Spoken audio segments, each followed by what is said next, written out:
Hello students. जैसे कि आपने थंबनेल में पढ़ ही लिया कि हम लोग किस चीज़ के बारे में यहाँ पर बात करने वाले हैं। यहाँ भी एक बार आप देख सकते हैं, बेसिकली हम लोग बात करने वाले हैं सीबीएसई बोर्ड एग्जामिनेशन जो होने वाला है, उसमें एक स्टूडेंट को किन-किन चीज़ों का ध्यान रखना है और किन चीज़ों को ध्यान बिल्कुल नहीं देना है, मतलब उनको इग्नोर करके जाइएगा। तो इसी पर हम लोग बात करने वाले हैं और साथ ही साथ कुछ जनरल इंस्ट्रक्शन पर भी हम लोग चर्चा करेंगे कि किन-किन चीज़ों का आप ओवरव्यू में ये संभल के जाइएगा, समझ के जाइएगा जो भी हो, ओके। और एक और बात, उससे पहले वीडियो स्टार्ट करें, यहाँ पर आप देख पा रहे हैं हमने ऑलरेडी इस चैनल पर 349 अपलोड्स किया हुआ है। पिछले 7 मंथ से ये चैनल को हम रन कर रहे हैं, जिसमें अभी हमारे पास 2.63 सब्सक्राइबर हो चुके हैं, मतलब 2600 प्लस सब्सक्राइबर हैं। और लेकिन ये पहला वीडियो रहेगा जिसमें हम फेस टू फेस इस तरह को देख के समझाने वाले हैं, सिखाने वाले हैं, बताने वाले हैं। सो आई होप आपका एक अच्छा रिस्पॉन्स हमको मिलेगा। अगर मैंने अच्छा बनाया तो आपका भी रिस्पॉन्स अच्छा ही होगा। और ये मच्छलियों को थोड़ा परेशान कर रहा है। तो चलिए वीडियो को स्टार्ट करते हैं और देखते हैं हमको समझ आता है या नहीं आता है, हम समझाने की कोशिश करेंगे, ओके। और केवल 10th वालों के लिए नहीं, ये चाहे सीबीएसई 12th लेवल पर पढ़ने वाले बच्चे हो या कोई भी स्टेट एग्जाम में देने वाले, मतलब Bihar board, Kerala board, Haryana board, कोई भी स्टेट लेवल के बोर्ड एग्जामिनेशन देने वाले स्टूडेंट को भी ये वीडियो काम आएगा। तो चलिए वीडियो को स्टार्ट करते हैं। सबसे पहले बात देखिए, पर्सनली जब हम एग्जामिनेशन दिए थे 10th का, तो हम तो नहा के नहीं किए थे, हमको याद है। बट हम आपको सजेशन देंगे कि नहा के जाओ, क्योंकि इससे क्या होगा, थोड़ा पॉजिटिव वाइब आपको आएगा, आप अच्छे से एग्जाम दे पाओगे, ऐसा मेरा मानना है, कि थोड़ा गुड फील करोगे। तो ट्राई करना कि सुबह उठकर आप एक बार नहा लो, देन आप अपने एग्जामिनेशन हॉल में जाना। मे बी बच्चा तो करेंगे, लेकिन हमारे जैसे लड़के ये सब कम करते हैं सुबह का काम। तो देख लीजिए जो भी रहेगा, okay. Second point, exam hall में थोड़ा जल्दी पहुँचने का ट्राई कीजिएगा। इससे प्लस पॉइंट क्या है, अगर आप पूछेंगे तो आप थोड़ा रिलैक्स फ़ील करोगे। अगेन होता है ना कि नर्वसनेस में पहुँचने से अच्छा थोड़ा पहले पहुँच जाओ, आराम से पहुँच जाओ, आस-पास का माहौल देख लो, एग्ज़ाम सेंटर में आपका कौन से क्लासरूम में आपका एग्ज़ाम पढ़ रहा है, क्लासरूम आप देख लो। तो ये सब आपके लिए सही रहेगा, मतलब अपना रोल नंबर बाहर लिखा होगा, आप वो देख सकते हो, ओके। तो ये कर सकते हैं आप, थोड़ा पहले पहुँचे, ये ज़रूर कीजिए, हम ये आपसे कहना चाहते हैं। Third point, check your bag before going to the examination centre. मतलब होता है ना कि मान लो कल आपका एग्जाम है एसएसटी का या साइंस का या कोई भी सब्जेक्ट का, तो आज रात या कल सुबह ही आप बैग चेक कर लो कि क्या उसमें आपने अपना आईडी कार्ड रखा है, क्या आपने अपना एडमिट कार्ड रखा है, क्या आपने उसमें पेन, जो आप पेन से एग्जाम देने वाले हो, और एक पेन नहीं, कम से कम 2-3 पेन लेके जरूर जाइएगा। और पेन का कलर की बात किया जाए, देखो एग्जाम में या तो आप ब्लू पेन से लिखोगे या तो ब्लैक पेन से लिखोगे। जेल पेन का यूज़ आपको बिल्कुल नहीं करना है। तो अगर आप ब्लू और ब्लैक पेन से एग्जामिनेशन देने वाले हो, तो ऐसा नहीं कि हेडिंग दोगे ब्लू से और आंसर लिखोगे ब्लैक से, या तो हेडिंग दोगे ब्लैक और आंसर लिखोगे ब्लू। ऐसा हरकत बिल्कुल मत कीजिएगा। कोई एक पेन का यूज़ कीजिएगा, एक मतलब सेम कलर वाला पेन। तो हम आपको यही सजेशन देंगे कि कुछ पेन्स रख लीजिएगा, 3-4 पेन रखना जो कि सेम कलर का हो।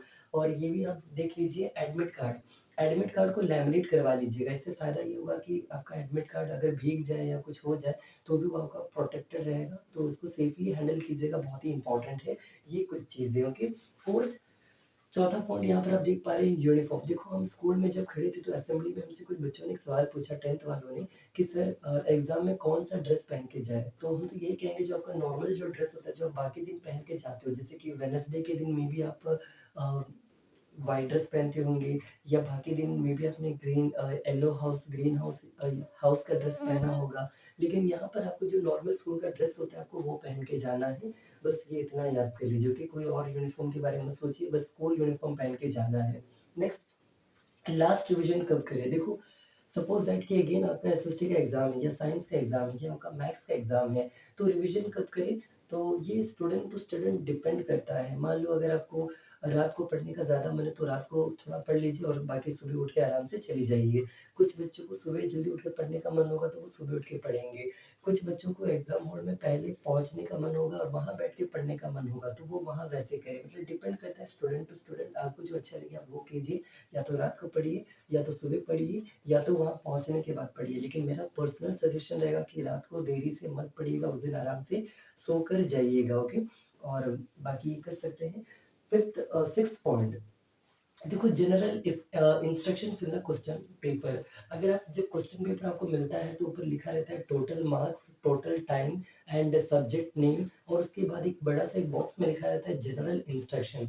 देखो वो ज़रूर पढ़िएगा कि जनरल इंस्ट्रक्शन को आप केयरफुली पढ़ना कि आपको क्या-क्या चीज़ों का ध्यान रखना है। जैसे कि 15 मिनट कोड ऑफ टाइम रहता है। पहले आराम कीजिए, आराम से समझिए कि आपको क्या-क्या क्वेश्चन्स हैंडल करना है, कौन-सा क्वेश्चन अच्छे से आता है, कौन-सा क्वेश्चन कम आता है, कहाँ पर आप फँसेंगे, कहाँ पर आप नहीं फँसेंगे। तो हम आपको यही सजेशन देंगे कि जनरल इंस्ट्रक्शंस जो होता है क्वेश्चन पेपर में, उसको ज़रूर पढ़ के जाइएगा। पहले वही पढ़िएगा, उसके बाद ही क्वेश्चन्स पढ़ना, ओके? तो पहले जनरल इंस्ट्रक्शन ज़रूर पढ़ लीजिएगा। Next, how to answer. देखो, हाउ टू आंसर से हम ये नहीं कहना चाहते कि आपका आंसर कितना लेंथी हो या कितना शॉर्ट हो। मेरा कहने का मतलब सेक्शंस होता है। जैसे कि अगर मान लो एसएसटी का एग्जाम दे रहे हो, या साइंस का फिजिक्स केमिस्ट्री बायो दे रहे हो, या मैथ्स दे रहे हो, तो आपका क्वेश्चन अलग अलग सेक्शन में होगा। Section A, section B, section C, section D, या सेक्शन आई, सेक्शन टू, मतलब 1 2 3 4 इस तरह होगा। ट्राई करना, ट्राई क्या करना, यही करना है। करना ये है कि आपको सारा सेक्शन का क्वेश्चन एक साथ लिखना है। जैसे कि मान लीजिए अगर आप सेक्शन बी से स्टार्ट कर रहे हैं पेपर में आंसर लिखना, तो सेक्शन बी के जितने भी आंसर रहेंगे उनको एक साथ करना है। ऐसा नहीं कि 2 सवाल सेक्शन बी का उसका आंसर दिए और तीसरा आंसर आपका सेक्शन सी का हो, या सेक्शन 4 का हो, या सेक्शन 1 का हो। ट्राई ट्राई नहीं, कंफर्म यही आपको करना है। जो भी सेक्शन आप लिख रहे हो उन सबका आंसर एक साथ लिखिएगा। देन अगले सेक्शन में जाएँगे तो उसका क्वेश्चन एक साथ लिखिएगा। नंबर ऊपर-नीचे हो सकता है। जैसे कि मान लीजिए सेक्शन बी में आपका क्वेश्चन नंबर 12 से 18 तक है, तो आप पहले 17 लिख लीजिए, फिर 15 लिख लीजिए, फिर 12 लिख लीजिए, फिर 13 लिख लीजिए। बट सबको एक साथ लिखिएगा, सेक्शन बी एक साथ लिखिएगा। आई होप आपको ये बात समझ आ रहा होगा। नेक्स्ट है इम्पोर्टेंस ऑफ पेंसिल। देखिए, खास करके साइंस के एग्जामिनेशन में और आपका मैथ्स एग्जामिनेशन में, इवन एसएसटी में भी अगर डायग्राम बनाने के लिए अगर आपको आता है, इंडिया का मैप या कुछ भी आता है, कंफर्म आपको पेंसिल से ही बनाना है। और एक और बात, खास करके बायोलॉजी में जब मैपिंग अगर आपको आए, तो उसका लेबलिंग आपको सीखना है कि लेबलिंग कैसे किया जाए। जैसे कि चलिए हम आपको एक लेबलिंग का एक चीज़ हम समझाना चाहते हैं यहाँ पर। सपोज़ दैट आपको कोई क्वेश्चन मिला है जिसमें आपको लेबल करना है, बनाने के बाद कोई भी स्ट्रक्चर ले लेते हैं। सपोज़ हम ऐसे कुछ भी बना लेते हैं। मान लीजिए हम ऐसे एक स्ट्रक्चर बना लिए। पेंसिल से हमने बनाया है, आप लेबल कहाँ करोगे? बहुत सारे बच्चे लेबल ऐसे करते हैं, ऐसे, ऐसे कर देंगे। यहाँ पर मान लो कोई स्ट्रक्चर है, तो ऐसे कर देंगे। ये बिल्कुल गलत है, okay? It is totally wrong. आपको करना क्या है, बेसिकली हम आपको समझाते हैं यहाँ पर। सपोज़ दैट आपको ये डायग्राम बनाना है, जितनी भी लेबलिंग रहेंगे, जितनी भी लेबलिंग रहेंगे आपको सारे कौन सी साइड में करना है, तो लेफ्ट हैंड साइड में करना है। जो भी आपका पेपर रहेगा, पेपर के हिसाब से देखोगे तो right hand side, okay? Paper के हिसाब से आपके राइट हैंड साइड में आपको करना है। और वो भी ट्राई कीजिएगा कि पेंसिल से ही करें। और एक और बात, फिगर का जो नेम रहेगा आपको नीचे लिख देना है। Suppose that it is the figure of female reproductive system, और it is the structure of neurons, structure of brain, whatever it will be, okay? कुछ भी हो, आपको उसका बस फिगर का नेम मेंशन कर देना है नीचे, और पेंसिल से आपको ये डायग्राम बनाकर आना है। तो आई होप आपको ये चीज़ समझ आ गया। Next, marginal. देखो, अगेन मार्जिनल के बारे में ज़रूर समझिएगा। सपोज़ दैट ये आपका पेपर है, आपको एक साइड में इतना मार्जिन दिया रहेगा, लेकिन एक साइड में मार्जिन नहीं दिया रहेगा, तो आपको क्या करना है, एक पेंसिल से एक मार्जिन बना लेना है। या तो आप क्या कर सकते हो, बस अपने माइंड में रखिएगा कि हाँ, यहाँ पर हमको थोड़ा जगह छोड़ना है, और बीच में बस इतना जगह पर लिखिएगा, इतना जगह पर। ऐसा नहीं कि पूरे कॉर्नर तक चली जाएगा, ये चीज़ गलती मत कीजिएगा, ओके? तो मार्जिनल छोड़कर अपना एग्ज़ाम का पेपर लिखिएगा। नेक्स्ट है मार्क्स। देखो, सबसे इम्पोर्टेंट एक एग्ज़ाम में कोई चीज़ रोल करता है, वो है मार्क्स। कई बार क्या होता है, बच्चे जो है अपना टाइम मैनेजमेंट नहीं कर पाते हैं, टाइम मैनेजमेंट। Reason, marks. बहुत सारे बच्चे क्या करेंगे, जो 2 मार्क्स के क्वेश्चन है जो उनको आता होगा वो भर-भर के लिखेंगे, और जो लेंथी क्वेश्चन होगा उसमें उनको टाइम नहीं मिलेगा, जिसके कारण वो कम लिखने पर मजबूर हो जाएँगे। या कभी-कभार बच्चों को ये नहीं समझ आता है कि सर कौन से क्वेश्चन में हम कितना मार्क का लिखें, मतलब कितना लिखें। तो प्लीज़, कभी भी कोई भी क्वेश्चन मिले, suppose that there is a question जिसमें लिखा हुआ है कि explain, explain what is World Trade Organisation, या व्हाट इज़ ग्लोबलाइज़ेशन, एक्सप्लेन, कुछ भी एक्सप्लेन आ जाए, लेकिन साइड में उसका मार्क होगा 2 मार्क का, तो आपको एक्सप्लेन नहीं करना है, आपको केवल उसका डेफिनिशन लिखना है, मार्क के पीछे जाना।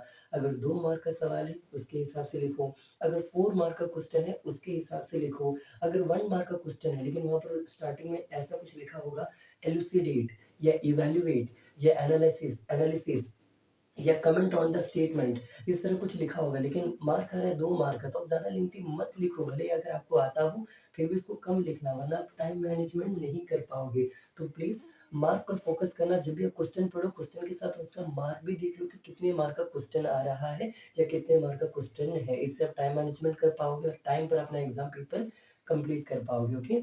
और नेक्स्ट है यहाँ पर, और एक और बात इसके साथ हम कहना चाहेंगे, that is called the hand writing. Please अपने हैंड राइटिंग को मेंटेन कीजिएगा। देखो हम यहाँ पर लिखी भी होंगे, आई गेस ये रहा। पॉइंट नंबर 12 बता रहे हैं हैंड राइटिंग को मेंटेन करना, क्योंकि हैंड राइटिंग बहुत ही ज़्यादा मैटर करता है। बीइंग ए टीचर, हम एक टीचर होने के नाते आपको कह रहे हैं, एक टीचर चाहता है कि उसको जो पेपर मिलता है बहुत ही नीट एंड क्लीन रहे, क्योंकि इससे उसको देखने का मन करता है। अगर वो ना चाहे फिर भी एक्स्ट्रा में 1-2 मार्क दे देता है। तो प्लीज़ अपने पेपर को नीट एंड क्लीन रखिएगा, ये आपको हम कहना चाहेंगे। और फ़ॉन्ट, देखो फ़ॉन्ट मतलब किस स्टाइल में लिखे। बहुत बच्चे टेढ़ा लिखते हैं, मतलब उसको क्या कहते हैं, कर्सिव राइटिंग कहते हैं, और बहुत बच्चे सीधे-सीधे लिखना पसंद करते हैं। Again teacher to teacher depend करेगा। बहुत सारे टीचर कर्सिव देखना पसंद करते हैं, but at the same time मेरे जैसे कुछ टीचर जो कि बहुत ही सीधे-सीधे, जैसे हम भी आप देख पा रहे हैं, हम भी बहुत सीधा-सीधा लिखे हैं, हम भी ऐसा ही देखना पसंद करते हैं। तो कभी-कभार हैंड राइटिंग भी आपका मायने करता है। हम कहेंगे सिंपल लिखो, डायरेक्ट लिखो, इट्स योर चॉइस, आप जैसे सीखे हो वैसे लिखो, बट पर्सनली अभी हम कह रहे हैं ऐसे लिखोगे तो ज़्यादा अच्छा लगेगा, कि कोई भी आदमी ये पढ़ सकता है, कोई भी आदमी ये समझ सकता है। ओके। यहाँ पर वीडियो का क्वालिटी कम हो सकता है, इसलिए मे बी आप ना समझो, लेकिन ये सिंपल है, ठीक है। आगे बढ़ते हैं। वाटर एंड बॉक्स, देखो वाटर का मतलब होता है वो तो पानी, कि अगर आपको प्यास लगता है, अगर आप ऐसे बच्चे हो कि आपको बार बार प्यास लगता है एग्जाम के दौरान, तो आप एक बोतल पानी रख लीजिए। लेकिन अगर आपको लगता है कि उसकी जरूरत नहीं है तो मत ही रखिए, वो आपका सर दर्द बन जाएगा, मत लेके जाइएगा, डिपेंड करता है आप पर।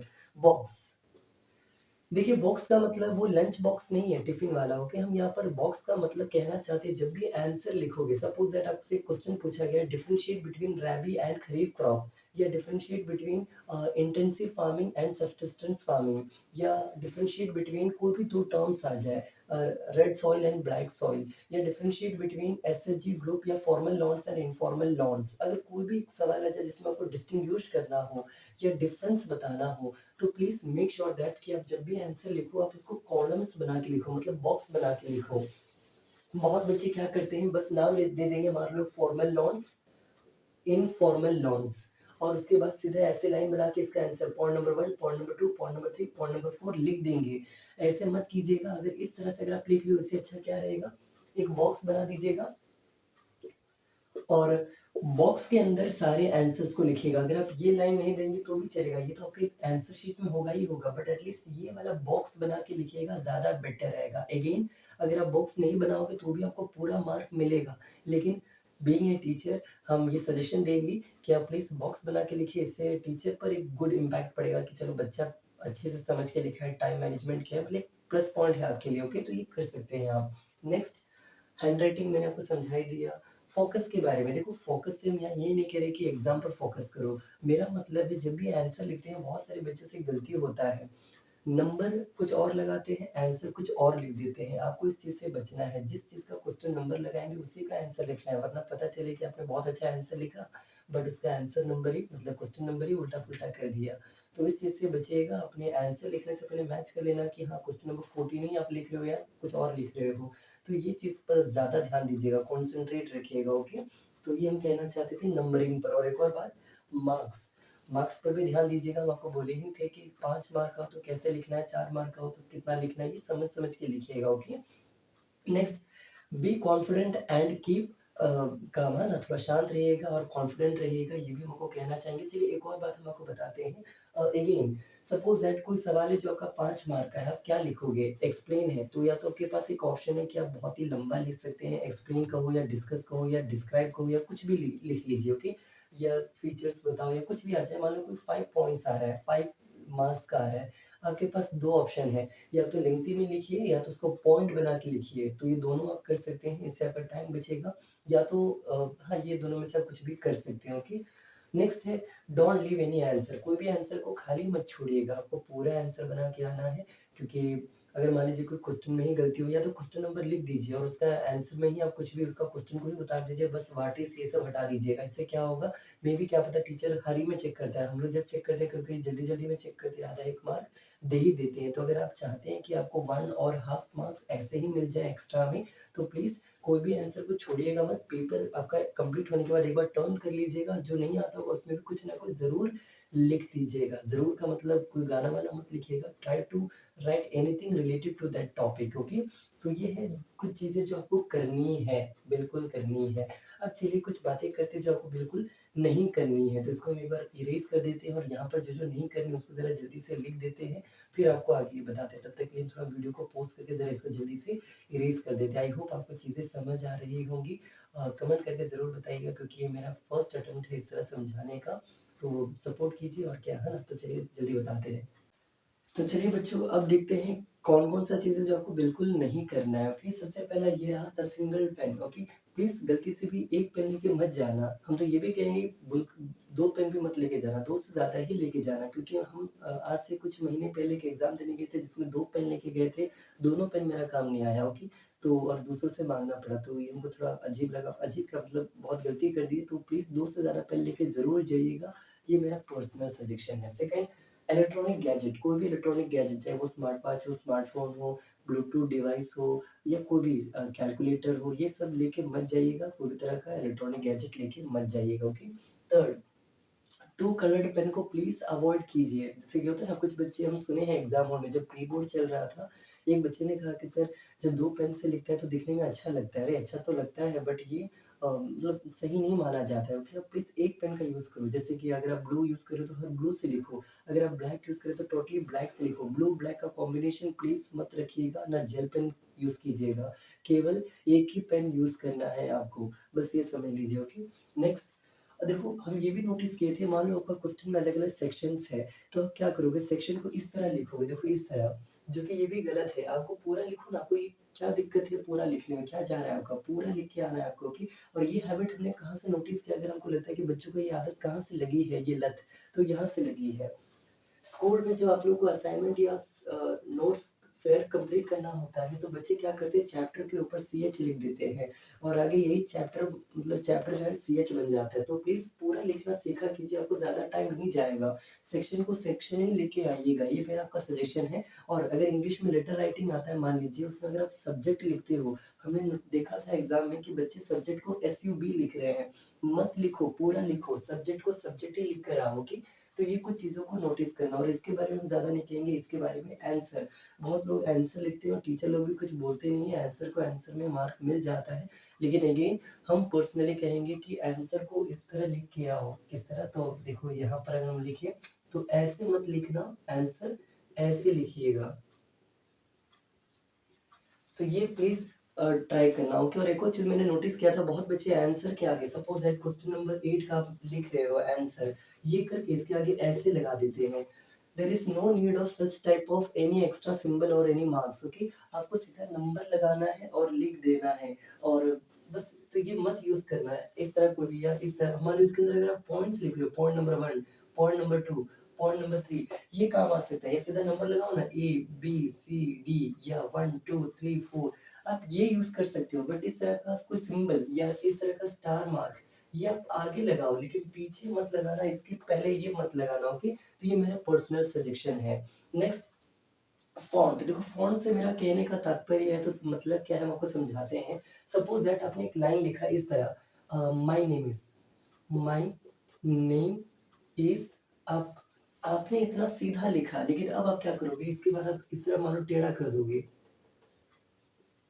सपोज़ दैट आप टेढ़ा करके लिखने लगे इटैलिक स्टाइल में आ गए तो ये हरकत मत कीजिएगा। आप अगर लिख रहे हो तो सब कुछ सेम रखिएगा, ओके? या तो बॉन्डेड करिएगा या तो इटैलिक कीजिए लेकिन दोनों मिक्स करके मत लिखिए, ये मेरा पर्सनल सजेशन है क्योंकि हमने देखा था कुछ बच्चे स्टार्टिंग में सीधा-सीधा लिखते हैं और जब टाइम कम रहता है या बाद में जाके वो टेढ़ा लिखने लग जाते हैं, तो ये हरकत बिल्कुल मत कीजिएगा। ये मेरा सजेशन था आपके लिए। नेक्स्ट डायग्राम मैंने थोड़ी देर पहले ही समझाया कि डायग्राम जब भी बनाओ पेन से मत बनाइएगा, पेंसिल से बनाना है आपको।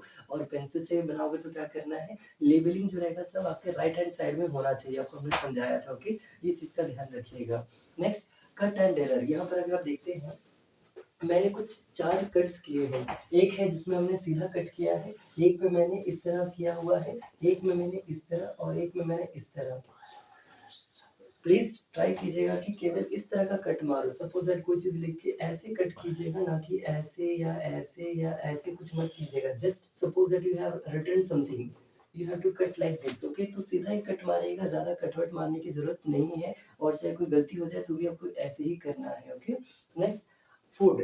देखो, अगर आपको पता है कि कोई खाना खाने से अगर आपका पेट खराब होता है, तो please try to avoid that food on that day, है ना? उस दिन वो खाना मत खाइए, ये हम आपको सजेशन देना चाहेंगे। लेंथी आंसर्स, ट्राई टू एक मिनिमम होता है, एक लिमिटेड में लिखने की कोशिश कीजिएगा, हद से ज़्यादा लिखने की कोशिश मत कीजिएगा, क्योंकि आपको टाइम मैनेजमेंट यहाँ करना होता है। टाइम के हिसाब से लिखिएगा, हम आपको यही कहना चाहते हैं। Next, water bottle. अगर आप 3 घंटा बिना पानी पिए रह सकते हैं, तो क्यों एक्स्ट्रा मतलब पानी लेके टेंशन दिमाग में रखना, कभी आप बॉटल भूल के आ जाओगे या तो पानी ही गिरा लोगे अपने पेपर शीट पर, तो इस तरह के एक्स्ट्रा अवॉइड थिंग्स को आप मतलब गँवा सकते हो। मतलब ये मत लेके जाइए, मेरा सजेशन है। डिपेंड अपॉन यू, अगर आपको प्यास बहुत ज़्यादा लगता है तो लेके जाइए, अगर नहीं लगता है तो मत ही लेके जाइए, okay? Next, one more thing जो यहाँ पर हम नहीं लिखे हैं बट हम आपको समझाना चाहते हैं, क्योंकि क्लास 10 बोर्ड के एग्ज़ाम के बच्चे बहुत सारे इस तरह की गलती करते हैं। ज़रा देखिएगा हम कहना क्या चाहते हैं। देखो, suppose that you are going to write a paragraph answer, okay? Paragraph writing आप लिखने जा रहे हो, तो पैराग्राफ में क्या होता है, बच्चा यहाँ से यहाँ तक लिखेगा, सपोज़ दैट नेक्स्ट ये लिख रहा है, यहाँ लिखा और यहाँ पर आके सपोज़ दैट उनका आंसर एंड हो जाता है, उस बच्चे का आंसर यहाँ एंड हो जाता है। वो क्या करेगा बच्चा, एक लाइन जो है फुल छोड़ देगा और अगली लाइन के यहाँ से लिखना स्टार्ट करेगा। तो आई डोंट नो, बहुत बच्चे ऐसे लिखते हैं, लेकिन मैंने जो सीखा हम आपको वो बताते हैं। यहाँ जहाँ अगर आपका खत्म होता है, उसके जस्ट नेक्स्ट लाइन के यहाँ से आपको स्टार्ट करना है, जहाँ एंड होगा उसके नेक्स्ट लाइन से आपको स्टार्ट कर देना है, okay? Don't try to leave one line totally, एक लाइन को पूरी तरह मत छोड़ के आइएगा, सीधा उसी में लिखना स्टार्ट कर सकते हैं। So these are some of the things that you must avoid during your examination. और जनरल इंस्ट्रक्शंस बिना पढ़े आंसर मत लिखिएगा, क्या पता आपको क्वेश्चन नंबर 12 से लेके 18 तक के बीच में कोई भी 5 बनाना हो और आपको लगा कि पूरा बनाना है, आपने पूरा बना के रख दिया, तो एक्स्ट्रा टाइम आपका यहाँ जाएगा, मतलब टाइम वेस्ट होगा। तो प्लीज़ जनरल इंस्ट्रक्शंस ज़रूर पढ़िएगा। और ये था अपना पहला वीडियो, जिसमें मतलब पहला मतलब 350वां video, but face to face ये पहला वीडियो था जिसमें हमने आपको देख कर यहाँ पर समझाने का कोशिश किया। आई होप आपको चीज़ें समझ आई होंगी। अ, बस इन सब चीज़ों का ध्यान रखिएगा, और भी कोई अगर आपको कोई डाउट है relating to regarding your examination, CBSE examination, तो ज़रूर पूछिएगा कमेंट सेक्शन में। और बस इतना ही। आई होप आपको ये चीज़ें समझ आई, ओके? एंड आने वाले जो हम एक प्लेलिस्ट मेरे में है, अगर आप जाके देखेंगे, मोटिवेशनल सॉरी फ्यूचर गाइडेंस, उसमें हमने वीडियो बनाया कि 10th के बाद क्या-क्या कर सकते हैं या 12th के बाद क्या-क्या कर सकते हैं, मतलब कुछ आइडियाज़ हैं। हम और भी बनाएँगे अब इस तरह फेस टू फेस वाले, तो आप उस प्लेलिस्ट को भी देख सकते हैं और अपना फ्यूचर एक अच्छे वे में ज़रा डिसाइड कर सकते हैं, okay? Make sure that I am not only just a teacher for you, treat me like a big brother. तो मिलके पढ़ेंगे और क्या, है ना? और ट्राई करो, अच्छे से काम करो। बस इतना ही, इस वीडियो को यहीं पे एंड अप करते हैं। अगर आपको वीडियो अच्छा लगा हो तो चैनल को लाइक, शेयर, सब्सक्राइब ज़रूर कीजिएगा।